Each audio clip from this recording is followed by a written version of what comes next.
आप देख रहे हैं न्यूज नाउ 24/7। ताज़ा खबरों के लिए हमारे साथ बने रहें। केंद्रीय स्वास्थ्य मंत्री जेपी नड्डा ने इंडियन फार्माकोपिया का 10वां एडिशन इंडियन फार्माकोपिया 2026 जारी कर दिया है। ये लॉन्च कार्यक्रम नई दिल्ली के डॉक्टर अंबेडकर इंटरनेशनल सेंटर में हुआ, जहां इंडियन फार्माकोपिया कमीशन ने इस नई एडिशन की औपचारिक रिलीज की। सबसे पहले समझिए कि इंडियन फार्माकोपिया है क्या।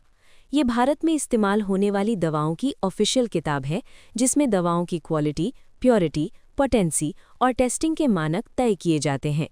यानी देश भर की फार्मा कंपनियों, दवा दुकानों, हॉस्पिटल्स और टेस्टिंग लैब्स के लिए यही रेफरेंस बुक है, ताकि मरीजों तक पहुंचने वाली दवा एक तय मानक के अनुसार हो। अब बात करते हैं इस नए 10वें एडिशन की खास बातों की। आईपी 2026 में कई नई दवाओं और मॉडर्न थेरेपी से जुड़ी मोनोग्राफ जोड़ी गई हैं, जिसमें drug substance, doses form, vitamin, mineral, amino acid, biotech therapy, vaccine और ब्लड प्रोडक्ट्स शामिल हैं। कुल मिलाकर अब इंडियन फार्माकोपिया में 3,300 से ज़्यादा दवाओं और संबंधित प्रोडक्ट्स के लिए मानक तय हो चुके हैं, जिससे क्वालिटी कंट्रोल और भी मजबूत होगा। दूसरी बड़ी बात, कई जनरल चैप्टर और एक्सिपिएंट्स को इंटरनेशनल स्टैंडर्ड्स के साथ हार्मोनाइज किया गया है, ताकि भारतीय दवाएं यूरोप, अमेरिका और जापान जैसे देशों के मानकों से मैच कर सकें। कार्यक्रम में जेपी नड्डा ने कहा कि इंडियन फार्माकोपिया अब 19 देशों में मान्यता प्राप्त कर चुका है, जो भारत की रेगुलेटरी और साइंटिफिक क्षमता पर बढ़ते भरोसे को दिखाता है। उन्होंने ये भी कहा कि इससे भारत की छवि फार्मेसी ऑफ द वर्ल्ड के रूप में और मजबूत होती है और दुनिया भर में भारतीय दवाओं पर भरोसा बढ़ता है। साथ ही इंडियन फार्माकोपिया कमीशन को दवाओं की क्वालिटी, सेफ्टी और एफिकेसी सुनिश्चित करने और फार्माकोविजिलेंस प्रोग्राम के जरिए साइड इफेक्ट्स पर नज़र रखने के लिए सराहा गया।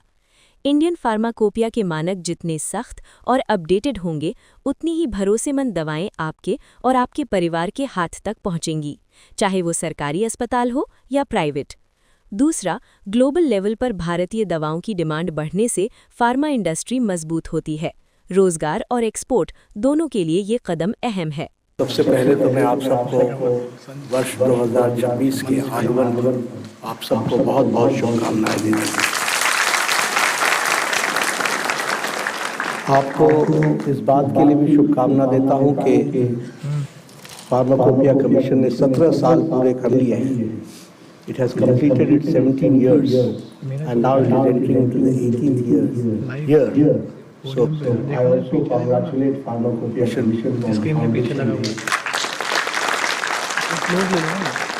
और बहुत खुशी की बात है कि जब हम फार्माकोपिया के द्वारा जब उनका उसका 18th मिलकर कर रहे हैं, तो हम फार्माकोपिया का जो 10th एडिशन है उसको भी आज हमने रिलीज किया है और वह आज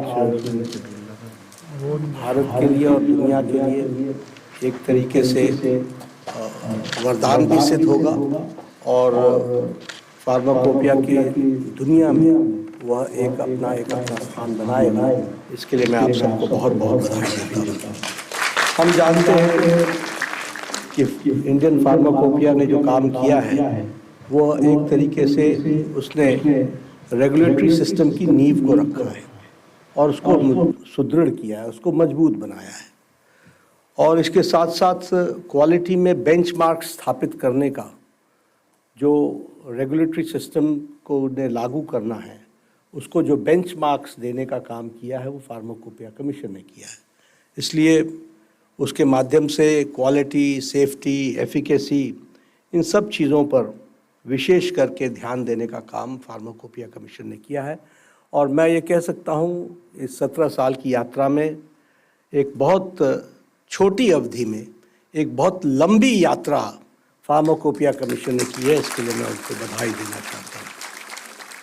अभी कलई सिल्वन साहब ने आपको बताया कि कुल मिलाकर के इस एडिशन में 121 नए मोनोग्राफ्स ऐड हुए हैं।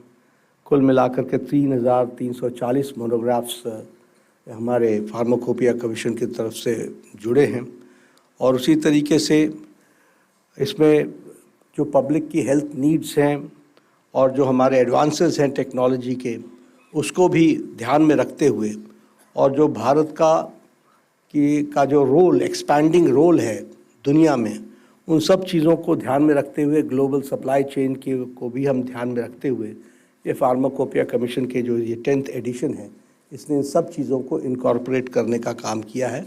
इसके लिए मैं विशेष करके आपको बधाई देना चाहता हूँ। ये जो नए मोनोग्राफ्स हैं, इसका बहुत सीधा लाभ भारत को जो मिलने वाला है, वो जो हमारा नेशनल ट्यूबरकुलोसिस एलिमिनेशन प्रोग्राम है, उसमें यह बहुत वरदान सिद्ध होने वाला है, क्योंकि उसके दृष्टि से इस 10th एडिशन में ध्यान दिया गया है कि जो एडवांसेस हुई हैं या एडवांसेस होने वाली हैं, उसको कैसे हम इनकॉर्पोरेट कर सकें, उसका भी विशेष करके ध्यान दिया गया है। वैसे ही एनीमिया मुक्त भारत और जो हमारा यूनिवर्सल इम्यूनाइजेशन प्रोग्राम चल रहा है, ये तीनों को इससे बहुत लाभ मिलने वाला है और इसके लिए भी मैं विशेष करके बधाई देना चाहता हूँ।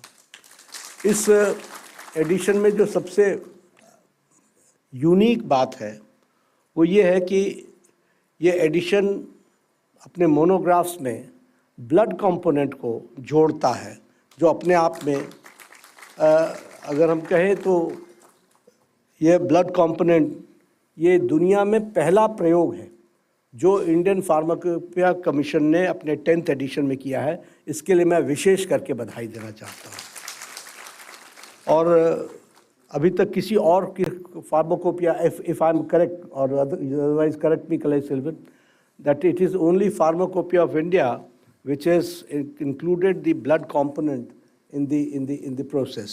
और उसमें भी जो ये blood transfusion treatment, anaemia, haemophilia, thalassaemia, इन सब के बारे में चिंता करने का इस मोनोग्राफ के माध्यम से प्रयास होगा। तो इसके लिए फिर से आपको मैं एक बार विशेष करके बधाई देना चाहता हूँ। आपका इमेंस कंट्रीब्यूशन रहा है मेडिसिन क्वालिटी पर, पेशेंट सेफ्टी पर। आपका जो हार्ड वर्क रहा है उसको एकेडमिया भी उसका लोहा मानता है और फार्मास्यूटिकल्स के लीडर्स भी मानते हैं। और इसलिए मैंने जो कहा कि बहुत छोटे समय में एक लंबी यात्रा आपने की है, इसके लिए आपको विशेष करके बधाई। और अगर मैं इंटरनेशनल रिकॉग्निशन की दृष्टि से कहूँ तो बार बार रघुवंशी जी और कलेश सिल्वन जी कैबिनेट के लिए एजेंडा ले आते हैं जिसमें हम किसी न किसी देश को फार्माकोपिया कमीशन, कोई देश हमारे फार्माकोपिया कमीशन को रिकॉग्नाइज कर रहा होता है। और आज बहुत छोटी अवधि में 19 कंट्रीज़ इंडियन फार्माकोपिया कमीशन को जोड़ते हैं। ये भी बहुत बड़ी बात है और अच्छी बात है।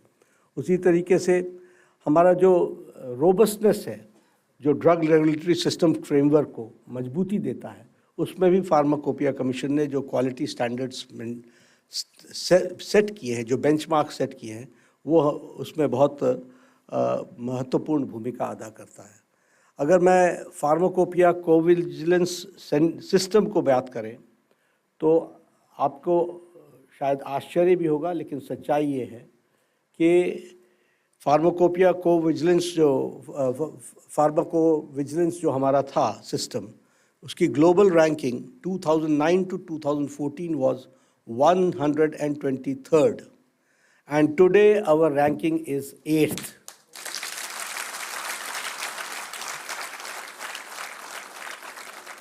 It is a huge achievement. It's a huge achievement.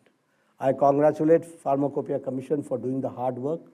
और आप इसी तरीके से आगे बढ़िए और we must continue with the hard work because we have to compete globally and हमारे को अपने रेगुलेटरी स्टैंडर्ड्स को क्रेडिबल बना करके ग्लोबली अलाइंड करके चलने की आवश्यकता है। हमारे प्रधानमंत्री मोदी जी के नेतृत्व में पिछले 11 वर्षों में हम लोगों ने हेल्थ सेक्टर को, हेल्थ के इंफ्रास्ट्रक्चर को, हेल्थ के रेगुलेटरी सिस्टम्स को मजबूती प्रदान करने के लिए पॉलिटिकल विल में कोई कमी नहीं दिखाई है, बल्कि हमने विजनरी अप्रोच लेकर के ग्लोबली अपने आप को स्थापित करने के लिए हम आगे बढ़े हैं। और इसलिए हम इस समय का सदुपयोग करते हुए हमको अपने रेगुलेटरी सिस्टम्स को स्ट्रेंथन भी करना है, कंप्लायंसेस को बढ़ाना भी है और हमको लोकली भी चीज़ों को, चैलेंजेस को मीट करना है। साथ में हमको इंटरनेशनली भी अपने आप को स्थापित करना है। इस लक्ष्य को लेकर के हम चले हैं। आज 17th फाउंडेशन डे के कंप्लीट होने पर और 18th ईयर में प्रवेश करने पर हम सब लोग संकल्प लें कि जहां हम 10th एडिशन के साथ आज समर्पित हो रहे हैं, देश को समर्पित कर रहे हैं, वहीं अपने मिशन में हम इसी तीव्र गति के साथ चलते रहेंगे। इन्हीं शुभकामनाओं के साथ बहुत बहुत बधाई और बहुत बहुत शुभकामनाएं। आपको यह वीडियो पसंद आया हो तो इसे लाइक करें, हमारे चैनल को सब्सक्राइब करें।